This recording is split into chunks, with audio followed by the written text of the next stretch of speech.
Just when matters seem to be on the straight and narrow again, Vinny gets a nasty shock. Home and Away follows 5 News. Tonight on 5 News, victim 13, a bus driver, is the sniper's latest target. The government's solution for the classroom crisis. Plus the chimps being killed by a truce. And England are bowled over down under.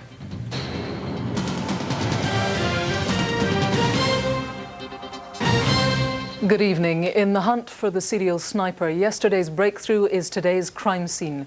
Bungled arrests, cryptic messages and closed schools have once more left Washington a city in fear of a single gunshot. The sniper's 13th victim was apparently shot today. A bus driver hit in the chest at a stop in Maryland. He died in hospital. 5's Colin Campbell has the latest on the hunt for the sniper. It appears his reign of terror continues just as police think they are closing in. This time the victim, a 40-year-old bus driver, shot once in the chest as he stood on the top step of this bus. He was gunned down just before 6 a.m.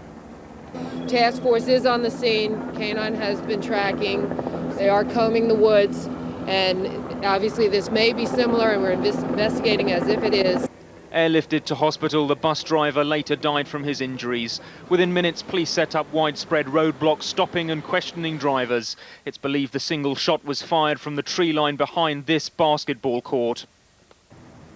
It's just a quarter of a mile from where the killing started 3 weeks ago.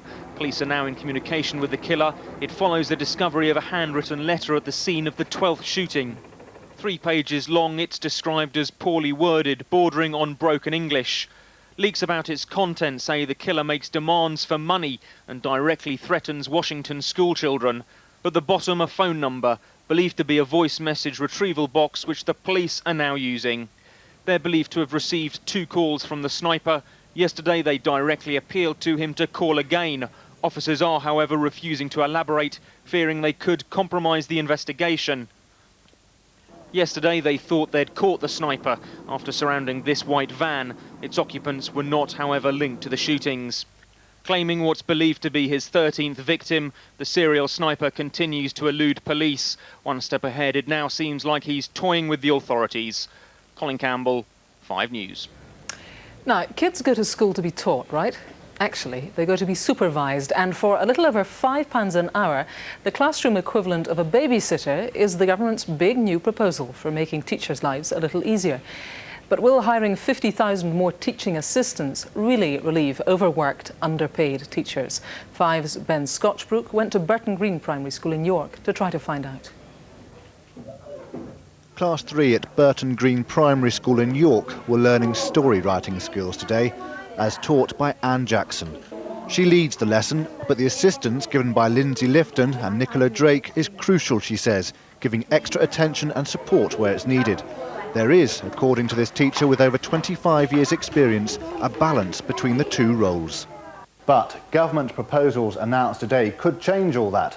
For the better of education, says the government. Not so sure, say the teachers. Proposals include a guarantee that 10% of the teachers' working week will be set aside for planning, preparation and assessment. Also, it will be written into teachers' contracts that there'd be less secondary work, administration, the ordering of supplies, washing up of paint pots. And finally, there'd be more classroom assistants, many more classroom assistants, firstly to fill in the gaps, but also to take on more responsibilities. There'll be different levels of training for different roles, and it's this area that the teachers are uncertain about. In the end, parents expect children to be taught by a well-trained professional, and we've worked for years to have a graduate level of people working in classrooms. So is this going to be a retrograde step? I want. And what classroom assistants want out of their jobs has also been subject to discussion here today. Linda Wainwright has been assisting for 11 years. She'd like more training, perhaps, and better pay, certainly.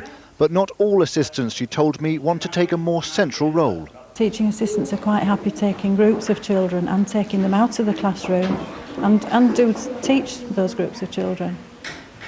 But it is under the guidance of a teacher. The teacher knows exactly what's going on and what's happening. What about the parents of these pupils, though? Would they like to see a bigger role for more assistants? It could work from the point of view that some children will get more of perhaps a one-to-one and a little bit more attention paid to them. I don't think they should stand in for lessons. I don't think they're qualified to do that. I think it's another way the government are copping out on having to pay teachers. There are two sides to this equation then.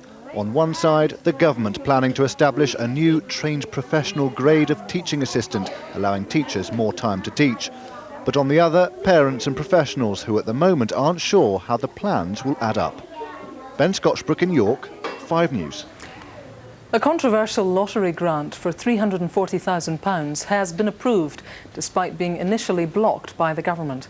The money will go to the National Coalition of Anti-Deportation Campaigns, which has accused Home Secretary David Blunkett of colluding with fascism. The committee that decides who gets the lottery cash for good causes says they had concerns about the group's politics, but insist that the coalition does do valuable work with asylum seekers. Well, on 5 News tonight at 7:30, we'll be asking, should the public have any say in where their lottery money goes? You can text us with your thoughts. Text the word 5 and the rest of your message. Then leave a voice. You can also leave a voicemail, or you could email us. Please leave your name and where you are contacting us from. Firefighters are under pressure from the government today to reveal just how much emergency cover they'll provide when they go on strike a week today. Union bosses have called the government plans for cover wholly inadequate. In Parliament today, Deputy Prime Minister John Prescott told MPs that the strike threat was completely unnecessary and completely unjustified. And he admitted the risk of people dying would be higher. Well, 5's political editor Andy Bell is at Westminster now. Andy, is it your feeling that the government is turning up the heat on this today? I think there's no doubt about that. Anyone hoping for a softening of the tone in this dispute today would have been disappointed when they heard John Prescott. As you say, he said that the firefighters' demand was completely unjustified, and he said despite the plans that the government could put in position, no one should be any doubt that if there was a strike, the situation for everyone would be more dangerous. My message to the FBU is think again. Despite the wide range of measures that we have put in place, there is no doubt that the risk of loss of life and property will be higher when the FBU members are refusing to work. And Andy, the government